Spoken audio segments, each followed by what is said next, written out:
I'm Shawn Daley, and you're listening to the True North Country Comics Podcast.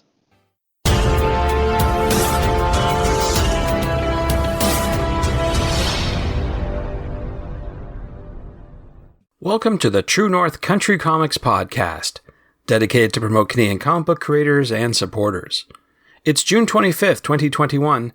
I'm John Swinimer. If you want to drop me a line, you can contact me at john@truenorthcountrycomics.com. On this episode, I chat with Shawn Daley about the independent comic book scene. This podcast is available on Apple Podcasts and Google Podcasts. It's also available on the True North Country Comics channel on YouTube. I invite you to like and subscribe. Shawn is a Ringo Award-nominated artist of Samurai Grandpa, with works including Terra Quill, Ogre, Better Place, Shiner's War, and other books. His current project, The Bridge Builder's Creed, is now available. Shawn's also a chiptunist for video games. And so, without further ado, here's my chat with Shawn Daley about the independent comic book scene. So, Shawn Daley, thank you very much for chatting with me. Yeah, thanks for spending your Monday evening, having a nice little chat. Yeah, absolutely. It's great to talk with you, for sure. So before we get started, though, I want to just ask you, who are you reading now? Who's on your bookshelf? So right now I'm reading Brandon Sanderson's Stormlight Archive, which is a series of fantasy novels. They're just fantastic. It's some of the best fantasy I've read in a really long time. And it's kind of taking up, for better or worse, probably worse, all of my comic reading time. I haven't sat down and flipped through a new comic or graphic novel in a little while. It's just because I've been so occupied reading these enormous fantasy books. That I think the one I just finished was about 1,300 pages. Oh my goodness. So, yeah, they take a little while to get through, but the worlds that he's building and the characters he's writing are some of the best fantasy I've ever experienced. So I definitely recommend that anybody who's interested in fantasy prose kind of check his work out. But otherwise, I do have the first Bendis Malieve Daredevil run sitting on my shelf waiting to be read, which I haven't read yet. Everybody I know has said that you got to check this out. The artwork is amazing, the writing is amazing, and it's just a really fun Daredevil story from what I hear. Have you read any of this run? Not that one particularly. I know that, of course, Frank Miller is the one that comes to mind, and certainly Chip's working on his right now, but I haven't got that one. But that's one of the ones I got to get to for sure. Yeah, me too. So hopefully that'll be off the shelf and into my hands when I'm finished reading some Sanderson. Very good. Yeah. I want to congratulate you on your recent success of the Kickstarter, The Bridge Builder's Creed. So that's tremendous work. How did that turn out for you? Yeah, thanks. So it was amazing. It was one of the best Kickstarters I've been a part of. And it was just like the reception has been so heartwarming. It's something, I worked on this book for about 4 years. Been working on it off and on in between other projects. So to finally get it done and to get it out there has just been honestly just a huge weight off my shoulders, and I'm so happy that it's starting to hit mailboxes this week, and people are reading it and sending feedback, and it makes the whole process worth it. I bet, that's for sure. Yeah, it's always nice to finish a project, but also to see it land in people's hands, I guess, is the next big thing. So yeah, congrats on that. Yeah. Thank you. Yeah. So I wanted to follow up also, there was a recent tweet you had in which you wanted to talk a bit about the state of indie comics and art. So I wanted to get, first of all, your what was that in reference to, and maybe get your take on what you're thinking about indie publishing and comic creation today. Yeah, so this is just kind of coming off the heels of this Kickstarter for the Bridge Builder's Creed. And I feel like with each subsequent Kickstarter I've been a part of, I've learned something new about the process that kind of helps the next one either be better or just less work, less tedious, because they are a lot of work. It basically becomes it's been my full-time job for the last 3 months, I think. It has just been, it's wild how much work goes into one of these. And it's never been a better time to be an independent comics creator, I think. And it's because of crowdfunding and crowdsourcing projects. It's just made everything's so much more attainable, and being able to do it yourself while it's a ton of work, and like I said, it is basically a full-time job. It's also incredibly liberating, and I've never felt as free as I do as a creator while I'm working on my own project through Kickstarter and doing everything myself. And I think that if I had to guess, a lot of independent creators would feel the same way. Do you think that perhaps, this might be a lesson for the major publishing companies? Take a lesson of the success. I mean, what you're doing pretty much is doing a couple things. In manufacturing business, build to order, pretty much. You're taking the direct product, and I don't mean to belittle it, but your creation, and you're going right straight to, whoever's ordered it. There's no middleman, so to speak. Of course. What you just said, there being no middleman, is such a huge factor as to why I believe these campaigns can become so profitable for independent creators. There's less hands in your pockets, first of all, which is always nice, no matter what you're doing.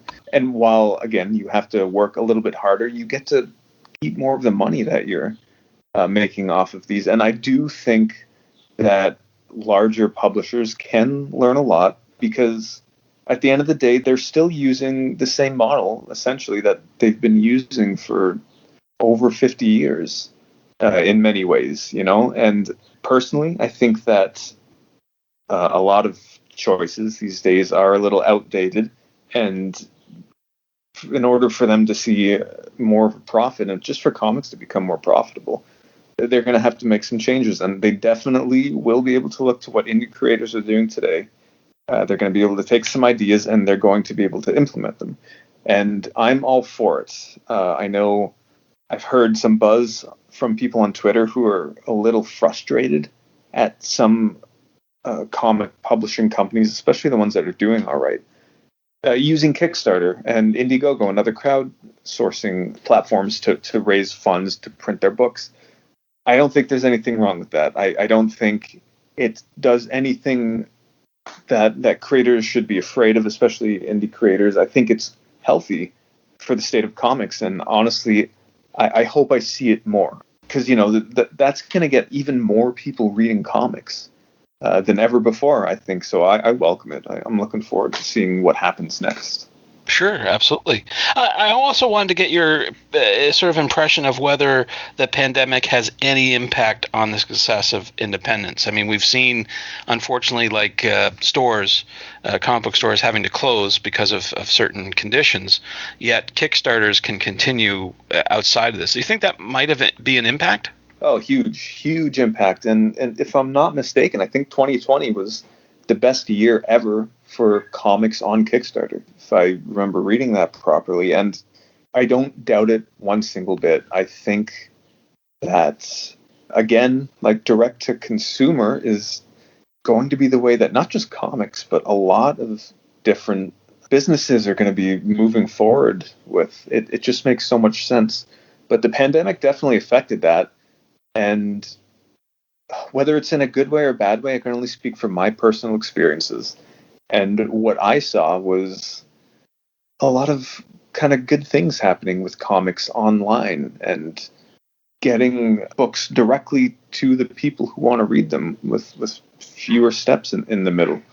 So I don't see it as a bad thing, really, for comics at all. Well, sounds good. I want to switch gears a bit and talk about some of your projects. We talked about the Bridge Builders Creed, but I also understand you've got another book coming out in August called Better Place. Now, and I know it's still in the works, but I wonder if you could talk just a wee bit about it. Sure, yeah. It's I've been working on this for a few years as well. It's just I actually signed up for Better Place roughly around the time that I was finishing Samurai Grandpa, but I had a couple years of projects booked in advance that I had to get around to. So I finished Better Place roughly a year or so ago. Yeah, it was about a year ago, a year and a little. And yeah, we're just getting ready to release it in it. I think it's October now. I think it was okay. August to October. So we've got a little while yet, and I can't wait until it's out. It was written by Dwayne Murray, and it's being published by Top Shelf IDW, which I'm super excited about. It's been such a pleasure working with their creative team and their editors. They're just a wellspring of knowledge. It was incredible how much I learned working with the entire team over there. And yeah, I'm looking forward to the book being released. It's going to be a really heartwarming story about, I don't know if you know much about what it is about, but it's a heartwarming story about a boy who loses his grandfather. And he's told that his grandfather has moved on to a better place. So the kid ends up trying to seek out where this better place is, and it takes him on this grand adventure throughout town while he's just searching for his grandfather. And I don't want to say too much more about it, but it's one of the most emotional and enjoyable times I've had making comics. Yeah, I think it's going to be kind of dusty when people read that book. I hope so. Yeah, for sure. Well, anyway, yeah. Something to look forward to. I know you can't talk too much, but I wonder if there's any other projects that are coming down the pike that you have liberty to say something about.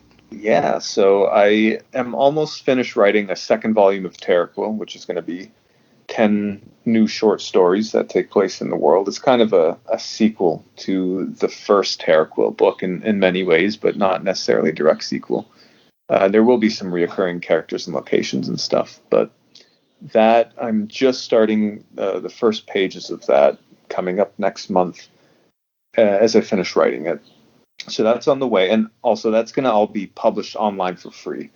And then once the whole thing is out, I'll do a collected version. I'll do a Kickstarter again, and yeah, try to put that book out myself. I've also got Samurai Grandpa 2 on the way with Easton. He and I are just kind of getting started on that. And we're also actually putting out a single issue one shot for a new story that we're working on called Lost Soul. Oh, and wow. It's just going to be kind of like a one shot in this world that Easton created, and he did such an amazing job. It's a very RPG inspired fantasy world. It's inspired by a lot of our favorite old Super Nintendo games. Okay. And some of our favorite manga that we enjoy. So very cool world. The character designs are already done. I just have to sit down and draw it all. I'm working on more Ogre with Bob Sally, who's been putting out some amazing work with Source Point Press recently. Broken Gargoyles is doing incredibly well, and it's such a neat book. So he and I, we got some more Ogre. We're also doing a one-shot called Father Figure, which I'm just starting to do pencils for. That'll be out later this year. And then Dwayne Murray, who wrote Better Place, he and I are working on something else as well, which I'll be able to talk more about soon. But man, sounds like you're going to be busy. Yeah, there's a lot going on, which I prefer, honestly. Like, I'd rather be booked as far in advance as I can. It just makes the whole process a little more relaxing and enjoyable for me. So yeah, I'm pumped about all the stuff coming up. Great. Good stuff. Well, there's another facet to your creativity that we've never talked about, and that's being a chiptunist. So I'm wondering if you could talk a bit about that term for people who aren't familiar with it. Sure. So chiptunes are the old style of video game music that you would have heard on like Game Boy and Super Nintendo and Sega Genesis. And that's because the music that was composed for those games was done using a chip inside the system. And it's music that I grew up on, really, just, growing up playing video games when I was younger. And it was kind of the first genre of music that I knew I loved. And I have distinct memories of playing old games and pausing them and just idling in the game just so I could sit there and listen to the music on loop, So when I was about 16 or 17, I figured out that, these aren't too hard to make. You basically, if you have a computer, you can make chiptune music. I studied music in college. That's what I went to school and got a degree for. So after college, I just ended up kind of figuring out how to make chiptunes, and I was doing them for fun. And then, posting them online and whatnot. And then that eventually turned into people asking if I would make them for their games. And now it's a second job, essentially, all these years later. That's cool. It's pretty rad. It's a fun relaxing outlet for me to exercise a different part of my brain that has nothing to do with writing or drawing. So it's kind of like if I need a break from making comics, I'll go make some music for a little while, and kind of vice versa, depending on the volume of projects that I'm working on. So it's been pretty cool. The last game I scored was a game called Super Blood Hockey, which is out for like PlayStation and Nintendo Switch and all these other consoles with Steam. And then I'm actually, I think I may have, I don't know how many tracks this next game will have, but I'm scoring another game for the same developer that he is going to be talking about and releasing soon. So nice. Good stuff. Yeah, it's pretty cool. Yeah. Well, I'm wondering, music and art, yes, two different types of forms of expression, but I'm wondering, do you see any correlation between the two as you're going from one to the other? Yeah, there's always crossover with, I think, if I had to guess, with any type of art that you're doing, it's very likely that it will cross over into other genres. And I do get that a lot with comics and music, but it's kind of a hard thing to explain because they're such different mediums, right? Like you really have to approach them from different places, but at the same time, writing is writing, and it doesn't matter if it's for music, or sorry, maybe not writing, that might not be the best word, storytelling, because you're trying to do the same thing regardless of whether or not you're composing a soundtrack or an entire graphic novel. You're telling a story. And I find that as long as I approach each project, I guess, from that mentality of just, I have to tell a story, here's what is happening, here's what I need to get across, it's very similar. I kind of get the same feeling from music that I do working on comics, and vice versa. So yeah, there's definitely a big crossover. I can't imagine not having either of those things in my life. They've both been incredibly important to me in many ways. Well, I'm glad to hear that, for sure. Just to wrap up, one of you could tell folks where they can find you online to find out more about your current and future projects, and especially through social media.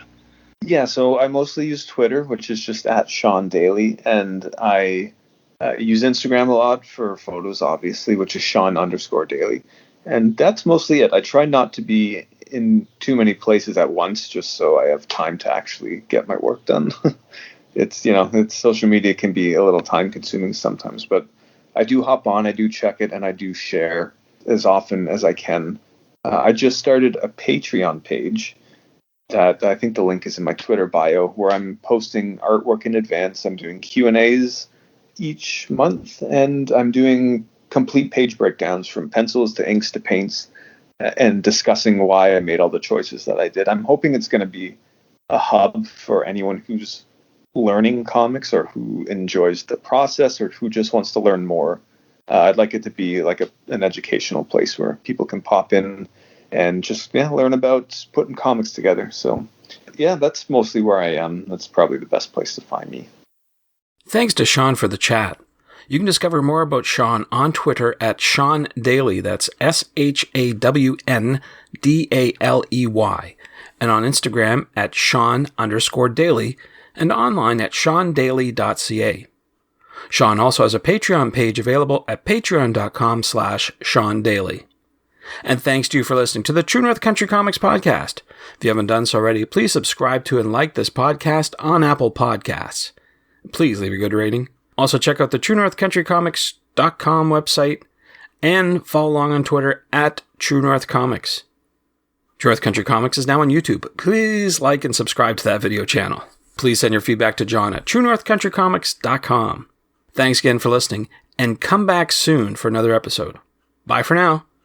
True North Country Comics Podcast is copyright True North Country Comics, copyright 2021.